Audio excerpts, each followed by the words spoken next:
You don't forget the smell of fresh cedar. Not really. It stays in your hands for days after you work with it. This warm, woody sweetness that no candle in the world can copy. I know because I spent 3 weekends sanding those porch railings myself. 62 years old, with a rented belt sander and a YouTube tutorial I had to watch 4 times. My son-in-law thought that was funny. He didn't say it directly. He never said anything directly, but I saw it in the way he smiled at my daughter when he thought I wasn't looking. That was 2 summers ago. The text came on a Thursday morning while I was making biscuits. I had flour on both hands, so I read it off the counter without picking up my phone. It was from my daughter, Cecily. It said, "Mum, Trevor and I have been talking. We think it might be better if you skip the 4th this year. Let us have some family time up there. You understand, right?" I wiped my hands on a dish towel. I turned off the oven. I sat down at my kitchen table in Memphis, Tennessee, and I read that message 4 more times. You understand, right? That cabin in the Smoky Mountains, every beam of it, every inch of it, was mine. I had drawn the floor plan on a legal pad at my dining room table the year after Harold died. I had driven up to Sevier County alone in January to walk the land before I signed anything. I had written the check. I had hired the contractor. I had picked the cedar for those porch railings specifically because Harold always said cedar was the honest wood. It doesn't rot easy, he used to say. It holds. He never got to see it finished.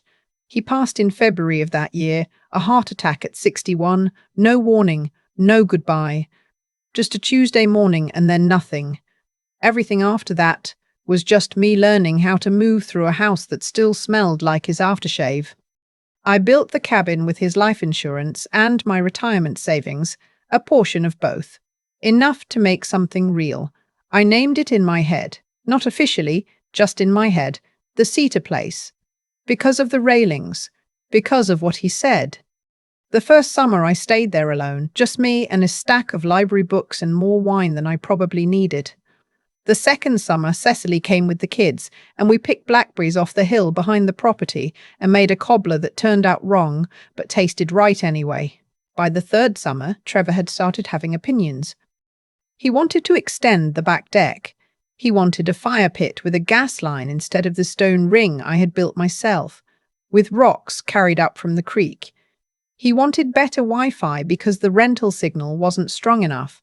And that was the first time I heard him use that word. Rental. As in, it would make a good rental property. As in, have you ever thought about what you could bring in per night on a long weekend? I had not thought about that.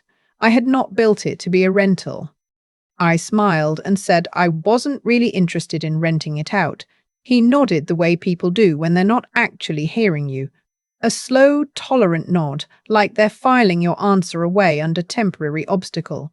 I should have paid more attention to that nod.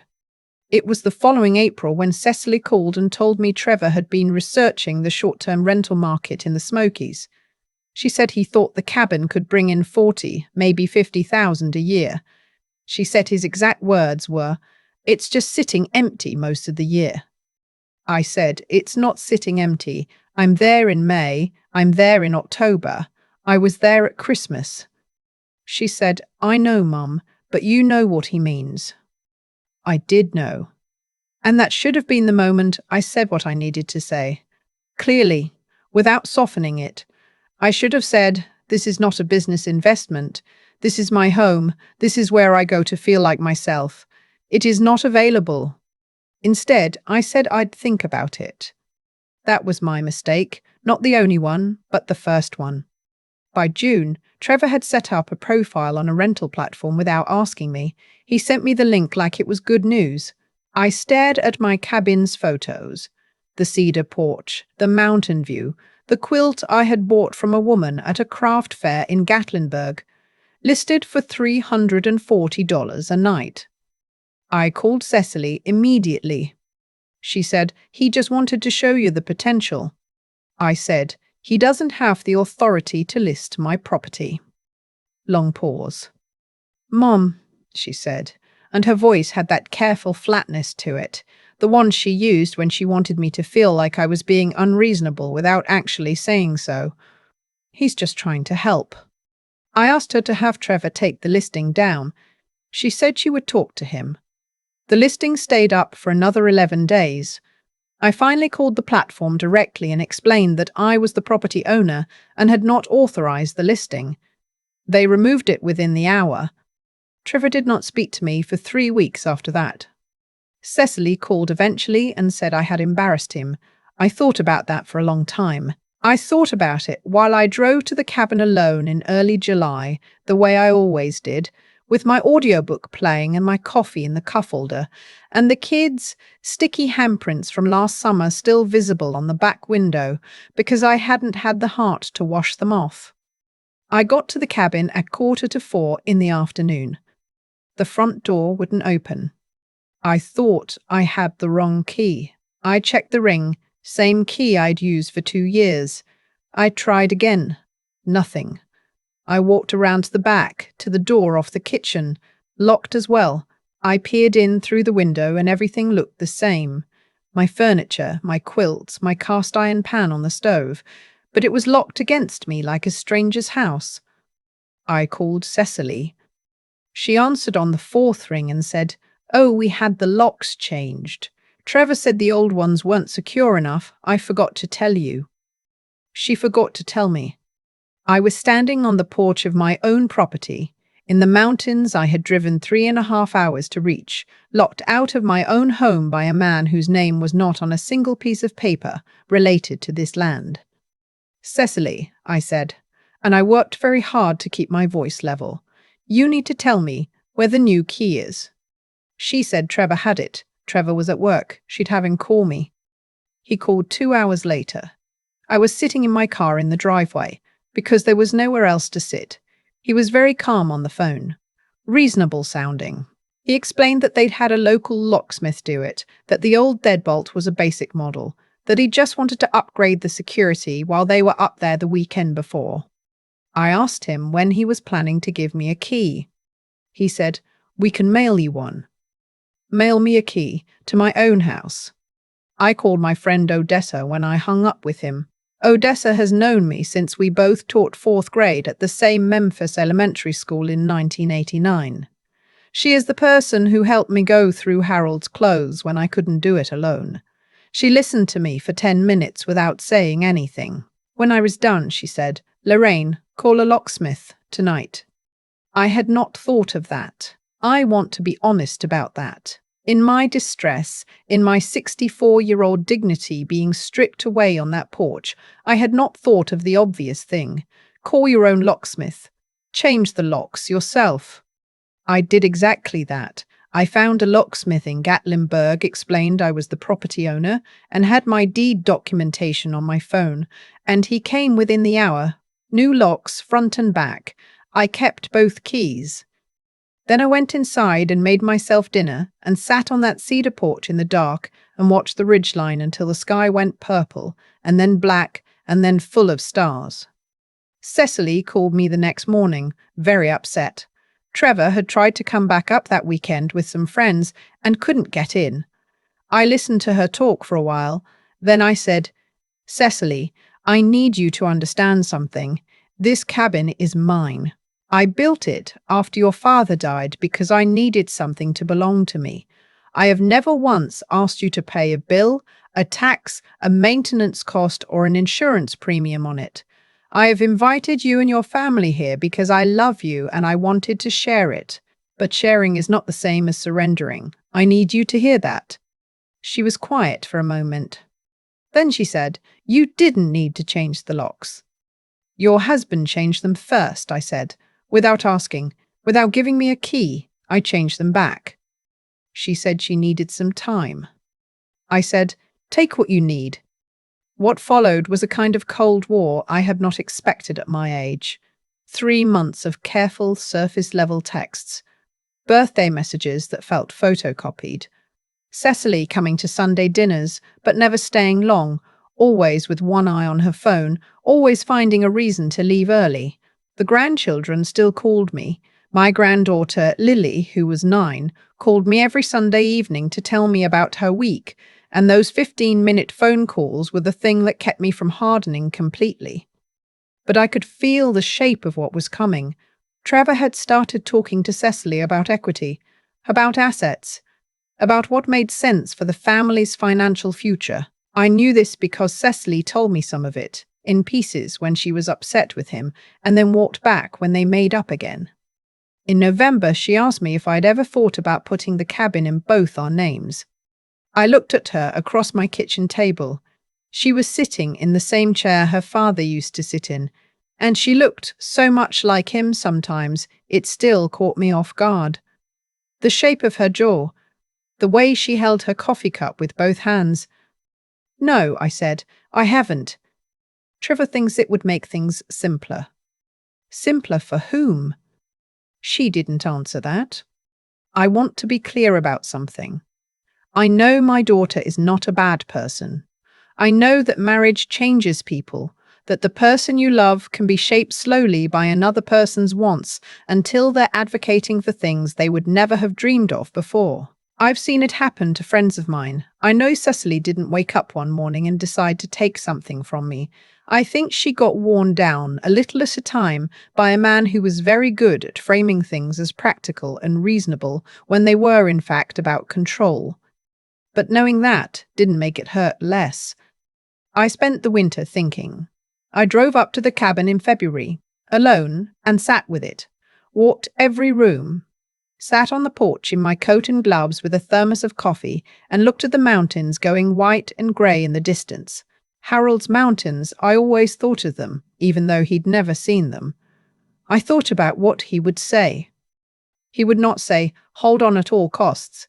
He was never that kind of man. He would say, "What do you need, Lorraine? Not what do you want to prove. What do you need?" What I needed was not a fight. What I needed was not to spend the next decade of my life defending my own property against slow encroachment. What I needed was peace. Real peace, not the kind you manufacture by pretending things are fine. I called a real estate attorney in the spring. I had already talked to my financial planner, already understood what the sale would mean for my taxes, my retirement picture, my long-term security. The cabin had appreciated considerably since I'd bought the land. The Smokies market had been strong. I would come out of the sale in a genuinely good position. I listed the cabin in April. I did not tell Cecily until it was under contract. I know some people would say that was wrong. Maybe it was. But I knew that if I told her before, there would be conversations. There would be Trevor's opinions. There would be a pressure campaign disguised as concern. I needed the decision to be mine, fully, without the noise. She called me the afternoon I told her. She was crying. She said she couldn't believe I would do this without talking to her. I listened.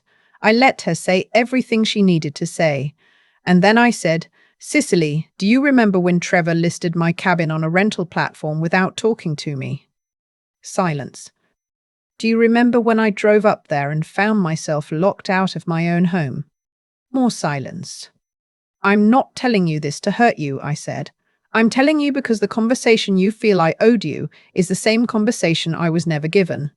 She cried more. I didn't feel the silence this time. The cabin closed in June. I was sitting in my attorney's office in Memphis signing the last of the papers when I got a text from Lily asking if we were still on for our Sunday call. I texted back that yes, absolutely, I would call at 6 o'clock, as always. And I sat in that office and felt something I hadn't expected. Not triumph, not grief exactly, but something quieter. Something like putting down a weight I hadn't realized I'd been carrying. I used part of the proceeds to take a trip to Asheville with Odessa and 2 other friends from our teaching days, Gloria and Pat. 4 women, all of us over 60, all of us widowed or divorced, all of us with complicated feelings about our children and our children's partners, and the shape our lives had taken versus the shapes we had imagined. We rented a house with a screened porch and blue rocking chairs, and we sat out there every evening with wine and snacks and talked until 11 o'clock like we were 25. I told them the full story one evening, and when I was done, Gloria said, "You know what I think? I think you gave that cabin to your future self the day you built it, and your future self knew when to let it go." I've thought about that a lot. Cecily and I are still working through it. I won't pretend otherwise. There are good weeks and hard weeks. She came to my birthday dinner in August and brought the kids, and it was mostly warm and normal. And at the end of the evening, she hugged me in the doorway for a long time without saying anything. I think that was its own kind of apology, though neither of us named it that. Trevor has not been at any family gathering I have attended since June. Whether that is his choice or hers or both, I don't know. I haven't asked. Lily still calls every Sunday. Last week she told me she wants to be a marine biologist. She spent 12 minutes explaining the different types of bioluminescence to me, and I listened to every word, and when she was done I said, "Lily, that is the most interesting thing anyone has told me all week." She laughed and said, "Grandma, you always say that." And I said, "I mean it every time." The cedar smell is gone from my hands. Of course it is. It's been 2 years since I worked those railings, but sometimes, on a Thursday morning when I'm making biscuits and the kitchen smells warm and the light is coming in low, I think about that porch. I think about the ridgeline going dark. I think about Harold saying it holds. I think he was right, just not about the cabin. He was talking about me. I keep coming back to the moment I was sitting in my car in my own driveway, not a stranger's driveway, mine. The deed was in my name. The mortgage had been paid in full with money Harold had worked 30 years to earn, and money I had saved one paycheck at a time. And I was sitting outside looking in, waiting for a man who had never laid one brick of that place to decide when I was allowed to enter. That is what happens when you confuse kindness with permission. I was generous with that cabin because I loved my daughter and I wanted her to have good memories in a place that meant something to me. But somewhere along the way, generosity without boundaries started to look like ownership to the wrong person.